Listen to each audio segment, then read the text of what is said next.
እንኳን ደስ ያለሽ ወንድምሽ ከደረሰ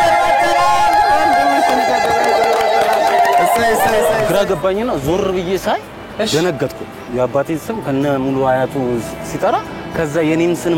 ከዛ እህቷ ምናምን ታወራ ደንግጫለሁ እኔ አባቴ ሻምበል አበበ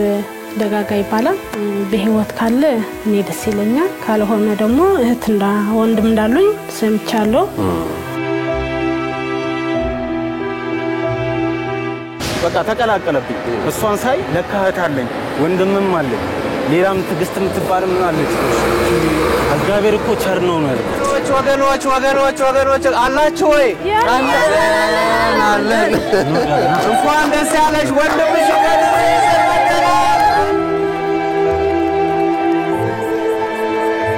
ማዛ ስቱዲዮ በመጣሽ ሰዓት እንግዲህ ሁላችሁም የዛን ቀን አባታችሁ ልትፈልጉ ነበር የመጣችሁት ከዚያ በኋላ ሁሉም መልሳችሁን ሲያገኙ የኔ መልስ ዘገየ አይነት ስሜት ነበርሽ የ6 ወር ልጅ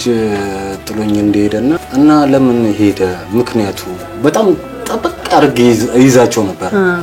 ጥያቄ ሳበዛ አያቴ ተቃወመኛለች ምክንያቱ ይመስለኛል አለችኝ እኔ ግዳጁ ነው ወዲያው ሄደ በዛው ቀረ ድምጹን ማጠፋለች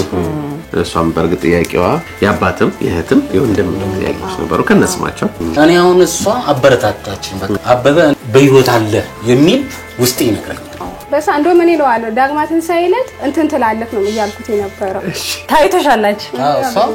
እኔ ግርማኛለች የሆነ ያመለጠኝ ፕሮግራም አለ በኋላ ይደግማሉ ምናምን ትለኛለች አውተኝ ኮሱን ተስፋ ቆርጦላታ ሻምበል አበበ ደጋጋ ያባትስ ፎቶንም አየው ደነገጥኩ ያባትስ አልበሜን ያወጣው